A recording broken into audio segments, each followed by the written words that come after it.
ఇంద్రప్రస్థలో ఒక్కొక్క విల్లాని ఎన్ని స్క్వేర్ యార్డ్స్లో నిర్మించారు? బేసికల్గా ఏంటంటే మేజర్గా 2 సైజులు పెట్టాం, ఎక్కువ పెట్టకుండా. మేము ఏంటంటే స్టార్ట్ చేసిన కొత్తలో ఇది middle class are above middle క్లాస్కి, లేకపోతే ఉద్యోగం చేసుకునే వాళ్ళకి లోన్ తీసుకొని కొనే విధంగా, వాళ్ళకి పెద్ద బర్డన్ లేని విధంగా స్టార్ట్ చేసాం. మొదటిది 235 స్క్వేర్ యార్డ్స్. 235 స్క్వేర్ యార్డ్స్లో 3600 స్క్వేర్ ఫీటు ఒక మంచి ఫ్లోర్ ఏరియా వచ్చేట్లు మంచి నీట్గా ఒక విల్లా వచ్చింది. సెకండ్ సైజ్ ఏంటంటే 300 స్క్వేర్ యార్డ్స్లో కొంచెం పెద్దది కావాల్సిన వాళ్ళకి 300 స్క్వేర్ యార్డ్స్లో ఒక 4200 స్క్వేర్ ఫీటు బిల్టప్ ఏరియా వచ్చేట్లు చేసాం. కాకపోతే ఈ రెండిట్లో కూడా ఏంటి, అన్నీ కూడా 4 బెడ్రూమ్ విల్లాలే. 4 బెడ్రూమ్లోనూ ఒక ఫుల్ లెంత్ మీడియా రూమ్ ఉంటుంది. సో ఈ విధంగా ఆల్మోస్ట్ 5 బెడ్రూమ్స్ అనుకోవచ్చు. రెండు ఒకే రకంగా ఉంటాయి, కాకపోతే రూమ్ సైజులు కొంచెం తేడా ఉంటుంది. బేసికల్గా లేఅవుట్ రెండు కూడా సిమిలర్గా రెండు ఒకే విధంగా ఉంటాయి. ఇది కాకుండా కొన్ని 400 స్క్వేర్ యార్డ్స్వి, 600 స్క్వేర్ యార్డ్స్వి కొన్ని ఫ్యూ ఉన్నాయి అనమాట. అదేంటి ఆ రోజున్న పరిస్థితుల్లో అంత బడ్జెట్ కస్టమర్ పెట్టలేడే అనే ఉద్దేశంతో సెలెక్టెడ్గా కొన్ని ఏదో 10-15 అట్లా పెట్టాం. సో బేసికల్గా ఇవన్నమాట. సార్, ఇంద్రప్రస్థ కాకుండా ఇంకా ఏ ఏ ప్రాంతాల్లో మీ వెంచర్స్ ఉన్నాయి? సో మా ముప్పా గ్రూప్లో బేసికల్గా 2 కంపెనీలు ఉన్నాయి. ఒకటి Muppa projects India private limited అనేది, ఇది బేసికల్ ప్యూర్గా ఇప్పటిదాకా కన్స్ట్రక్షన్సే చేసింది. ఓకే. తర్వాత అదేవిధంగా ముప్పా కన్స్ట్రక్షన్స్ అని ఇంకో కంపెనీ ఉంది, అది ఇప్పటిదాకా లేఅవుట్స్ చేసింది. ఇప్పుడే కొత్తగా విల్లాస్లోకి అపార్ట్మెంట్స్లోకి వెళ్తుంది. సో ఈ రెండు కూడా మా పిల్లలిద్దరూ చూసుకుంటున్నారు. సో ఇకపోతే ముప్పా కన్స్ట్రక్షన్స్ కంపెనీ కింద షాద్ నగర్ కొత్తూరు దగ్గర ఒక మంచి ఒక 36 ఎకరాలు 40 ఎకరాల్లో ఒక మంచి లేఅవుట్ చేసాము. లేఅవుట్ చాలా బాగా డెవలప్ చేసాము. అంతా కంప్లీట్ చేసి సేల్ చేసి వాళ్ళు హ్యాండ్ ఓవర్ చేసాం. అదేవిధంగా ఆ దగ్గరలో కొత్తూరు దగ్గరలో ఇంకొక కొత్తది స్టార్ట్ చేస్తున్నాం. అది కూడా 35 ఏకర్స్లో ఉంటుంది. బేసికల్గా మా స్పెషాలిటీ ఏంటంటే మొదటి నుంచి విల్లాస్ ఏదైతే లేఅవుట్లు డెవలప్మెంట్ చేస్తున్నామో, సో మాకున్న ఎక్స్పీరియన్స్ వలన మేము ఆ క్వాలిటీ కానీ, రోడ్ ఫార్మేషన్ కానీ, లేకపోతే మిగతా ఫెసిలిటీస్ కూడా అంతా చాలా బెస్ట్గా ఇస్తాం. ఇప్పుడు మొదట్లో మేము వేసిన ఏదైతే లేఅవుట్లు ఉన్నాయో, ఇవాళ 25 years తర్వాత కూడా రోడ్లు కానీ ఏదైతే మేము ఫెసిలిటీస్ ఇచ్చామో ఇప్పటిదాకా చెక్కు చెదరకుండా బ్రహ్మాండంగా ఉన్నాయి. అదేవిధంగా మా ప్రతి వెంచర్లో ఇప్పుడు కట్టే వెంచర్లు కూడా అదేవిధంగా ఉంటాయి.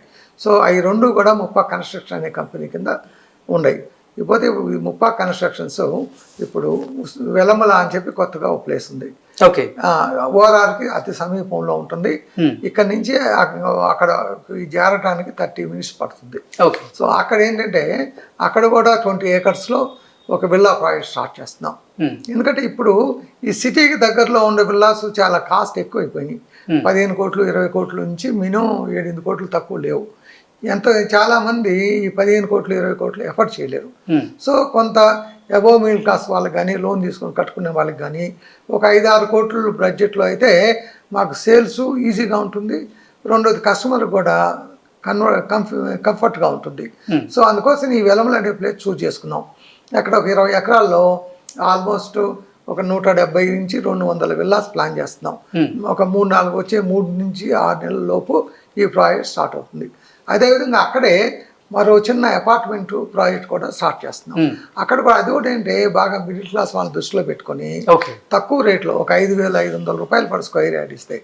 ఇవాళ ఏమవుతుందంటే మన నార్సింగ్ కానీ, కొల్లూరు కానీ ఇట్లాంటి చోట ఒక అపార్ట్మెంట్ కొనాలన్నా సరే ఒక 3 bedroom అపార్ట్మెంటు రిజిస్ట్రేషన్తో కలిపి 2 కోట్ల పైన అవుతుంది. 2 కోట్లు కూడా రావట్లా. 2-2.5 కోట్లు ఒక 3 bedroom అపార్ట్మెంట్కి ఎంతమంది ఎఫర్ట్ చేయగలరు? సో అందుకని అంటే చాలామంది కస్టమర్స్ ఆగిపోతున్నారు. ఏదైతే పెద్ద కస్టమర్స్ పెద్ద జీతం ఉన్నారో వాళ్ళు వెళ్ళిపోతున్నారు. ఈ చిన్న వాళ్ళకి ఏంటంటే వాళ్ళని దృష్టిలో పెట్టుకొని ఇక్కడ మేబీ అరౌండ్ 1 కోటి రూపాయల లోపు 3 bedroom అపార్ట్మెంటు, ఓకే, ఒక 70-80 లక్షల్లో ఒక 2 bedroom అపార్ట్మెంటు, ఈ విధంగా ప్లాన్ చేస్తున్నాం. వారికి ఎటువంటి ఎమ్యూనిటీస్ ఇస్తున్నారు మరి అపార్ట్మెంట్స్లో? ఇవన్నీ కూడా gated community apartments. So gated community అపార్ట్మెంట్లో అన్ని రకాల ఎమ్యూనిటీస్ ఉంటాయి. ప్రాపర్ జిమ్ ఉంటుంది, మంచి వాకింగ్ ట్రాక్ ఉంటుంది, వాళ్ళకి కావాల్సిన అన్ని సదుపాయాలు, క్లబ్ హౌస్ ఉంటుంది, ఏదైనా పార్టీ ఏరియా ఉంటుంది. ఆ విధంగా ఏంటంటే వాళ్ళకి గెస్ట్ రూమ్లు కూడా ఉంటాయి గెస్ట్కి. సో ఏదైతే మేము విల్లాస్లో ఇచ్చిన అన్నీ కూడా ఈ వీటిలో కూడా ఇవ్వగలం. సో ఆ విధంగా ఇస్తాం అనమాట. సార్, రియల్ ఎస్టేట్ రంగంలో నానాటికి కాంపిటీషన్ అనేది పెరుగుతూ ఉంది. రియల్ ఎస్టేట్ రంగంలో ఎన్నో ఒడిదుడుగులు ఎదుర్కొని కొన్ని కంపెనీస్ సక్సెస్ అవుతున్నాయి, కొన్ని కంపెనీస్ నిలబెట్టుకునే ప్రయత్నంలో అంటే కొంచెం ఇబ్బందులు పడుతున్నటువంటి పరిస్థితుల్లో అసలు మిగతా కంపెనీలకి ఈ ముప్పాక్ గ్రూప్ ఆఫ్ కంపెనీస్కి ఉన్నటువంటి తేడా ఏంటి, మీ మార్క్ ఏంటి? సో బేసికల్గా అంటే ఏ బిజినెస్లో అయినా సరే ఈ ఒడిదుడుకులు అనేది సామాన్యం. మనం బిజినెస్ చేసేటప్పుడు అంటే మన ఆ ఒడిదుడుకుల్ని తట్టుకొని నిలబడగలిగి మళ్ళీ మంచి ఆపర్చునిటీ వచ్చినప్పుడు మనం డెవలప్ చేసుకునే దానికి ఆ క్యాపబిలిటీస్ మనకు ఉండాలి. మీరు చూడండి, ఎలాంటి బిజినెస్లో అయినా సరే సైకిల్స్ ఉంటాయి. కొన్ని రోజులు చాలా బాగుంటుంది, తర్వాత కొంత దెబ్బతింటుంది. సో ఇదే విధంగా పెద్ద పెద్ద ఇండస్ట్రీస్ అవి చూసుకున్నా కూడా అన్ని ఇండస్ట్రీలు ఫ్లరిష్ కావు.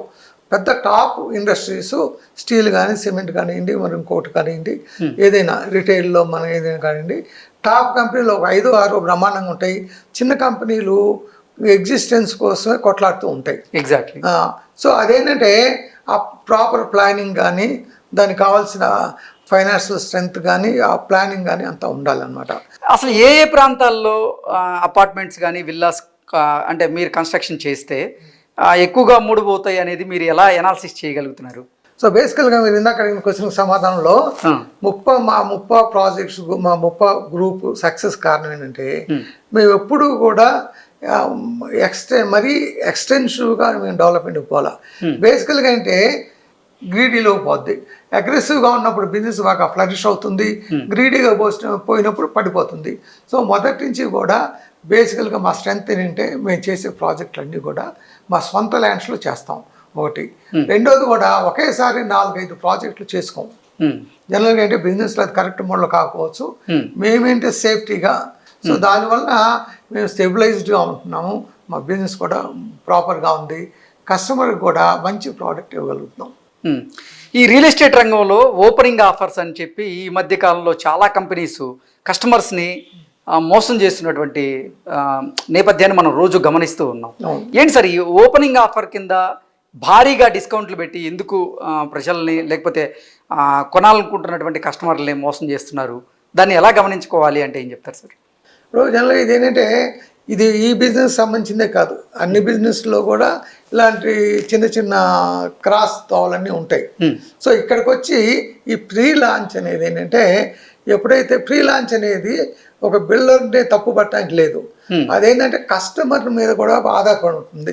ఇవాళ రేపు ఏంటి కస్టమర్స్ ఏంటి, మాకు తక్కువ రేట్లో సగం రేట్లో కావాలి సో అని వాళ్ళే మనం మంచి రెగ్యులర్ రేట్ ఆఫర్ చేసి మనం బిల్డింగ్ అంతా కట్టి మనం చూస్తే సో దానికి రారు. వాళ్ళు ఏమంటారు, నాకు అంత రేట్ వద్దు, నాకు వాళ్ళు ఎవరు వస్తే చౌకగా ఇస్తున్నారు, మీరు కూడా సగం రేటుకి. ఇప్పుడు మనం ఏంటి మంచిది ఎవరైనా సరే ఇప్పుడు నార్సింగ్ ప్రాంతంలో 8,000-9,000 స్క్వేర్ ఫీట్ తక్కువ ఇవ్వలేరు. సో వాళ్ళ ఎక్స్పెక్టేషన్ ఎలా ఉంటుందంటే 4,000-5,000 కావాలి, నేను కావాలంటే ఒకేసారి డబ్బులు ఇస్తాను అని. సో ఆ ప్రాసెస్లో ఏమవుతుంది, కొంత అది ఎన్కాష్ చేసుకోవటానికి కొంతమంది ఏంటంటే ఈ ప్రీ సేల్స్ మొదలుపెట్టారు. లెక్క ప్రకారం ఏంటి ఇలాంటి ప్రీ సేల్స్ అన్నీ కూడా పర్మిషన్ రాకుండా ప్రీ సేల్స్ చేయటం అనేది. అసలు ఈ ప్రీ సేల్ నమ్మచ్చా సార్? అంటే అదే చెబుతున్నాను, ప్రీ సేల్స్ 2 రకాలు ఉంటాయి. రేరా నంబరు, పర్మిషన్ ఇవన్నీ రాకుండా సేల్ చేసేది పొరపాటును కూడా నమ్మకూడదు, అవి సూరు కాదు. ఒకసారి అంత ప్లాన్ వచ్చి రేరా నంబర్ వచ్చినాక 1 టైం ఆఫర్ అంటారు, అది ప్రీ లాంచ్ కాదు. 1 టైం ఆఫర్లో కూడా రెగ్యులర్ ప్రైస్ కంటే చాలా తక్కువకి ఇస్తారు. అట్లాంటి వాటికి పోతే సేఫ్. ఇదేంటంటే ప్రీ లాంచ్కి వెళ్తే అదంతా కూడా దేవుడి మీద భారం వేసినట్లు. ఒకవేళ బిల్డర్ కనుక దాన్ని సక్సెస్ఫుల్గా కంప్లీట్ చేసి హ్యాండ్ ఓవర్ చేస్తే ఓకే, లేకపోతే చాలా కష్టం. జనరల్గా అంత రేట్లో ఇచ్చి బిల్డర్ కూడా సస్టైన్ కాలేడు. సో కాబట్టి కంప్లీట్ చేసి హ్యాండ్ ఓవర్ చేయడానికి చాలా తక్కువ ఛాన్సెస్ ఉంటాయి. సో ఆ రిస్క్ మనం ఎంతవరకు చేస్తున్నాము, చేయొచ్చా లేదనేది ఆ పర్సన్ బట్టి ఉంటుంది. అది దాన్ని ఆలోచించుకొని ఎవరికి వాళ్ళు డెసిషన్ తీసుకోవాలి. అది ఇప్పుడు హైదరాబాద్ చుట్టుపక్కల చూసుకున్నట్లయితే 4 దిక్కుల్లో ఏ ప్రాంతంలో ఇప్పుడు మార్కెట్ ఎక్కువగా ఉంది, ఏ ప్రాంతంలో తీసుకుంటే వితిన్ తక్కువ టైంలో ఎక్కువ లాభాలు వచ్చేటువంటి అవకాశం ఉందంటే ఏం చెప్తారు? ఒకప్పుడు ఈ వెస్ట్రన్ సైడు చాలా గ్లోరియస్గా ఉండేది, అంతా డెవలప్మెంట్ చాలా ఫాస్ట్గా ఉండేది. కాకపోతే ఇప్పుడు ఏంటంటే ఈ మధ్య కాలంలో గత 2 సంవత్సరాల కాలంలో గవర్నమెంట్ తీసుకున్న అనేక నిర్ణయాల వల్ల కానీ లేకపోతే ఈ పాపులేషన్ పెరగటం వల్ల కానీ సో ప్లేసెస్ ఏంటంటే మిగతా అన్ని రోడ్లు కూడా కాస్త కోస్త డెవలప్మెంట్ వస్తుంది. ఈ వెంచర్స్ అనేవి ప్రతి చోట స్టార్ట్ చేస్తున్నారు. ఈ కంపెనీలు అనేవి కూడా బాగా స్ప్రెడ్ అయిపోయినాయి సిటీలో.